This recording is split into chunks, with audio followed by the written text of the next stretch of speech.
Hey guys, no need to fear the blue screen error. We have the solution to get you back on track. Just follow my screen to fix this issue. Now we need to click on advanced options, then click on troubleshoot. Now click on advanced options, and at the last we need to click on command prompt. Type chkdsk/f/r/c: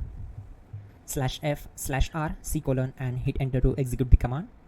Now wait for some time to complete the process. Once done, move to the next step.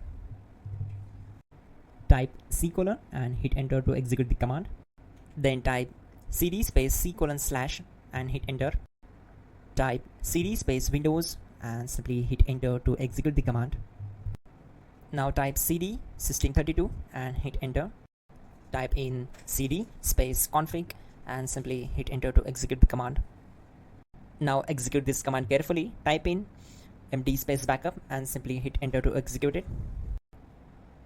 Now type copy space *** space backup and simply hit enter to execute the command. Now type md space backup1 and simply hit enter. Now execute this command carefully. Type in copy space ** space backup1, then simply hit enter to execute the command.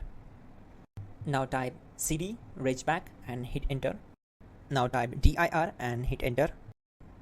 Type copy space ** space ... and hit enter.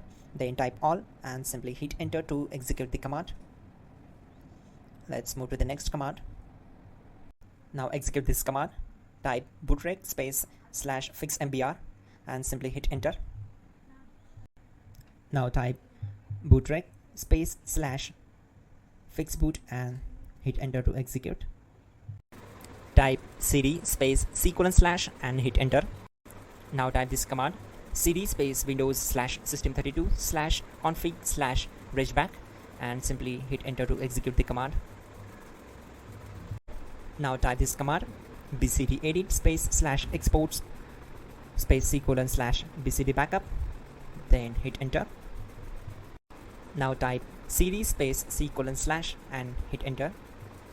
Now type this command md space boot and simply hit enter. Type cd space boot and hit enter. Now type md space bcd and simply hit enter. Type cd space c: / and hit enter. Now type attrib space c: -boot -bcd space -h space -r space -s and hit enter to execute. Now type ren space c: \boot \bcd space bcd.old, then simply hit enter to execute this command. Type bootrec space /rebuild bcd and hit enter. Type exit and simply hit enter. Now click on continue. It will restart your system. So that's it guys, your problem is solved and you're good to go.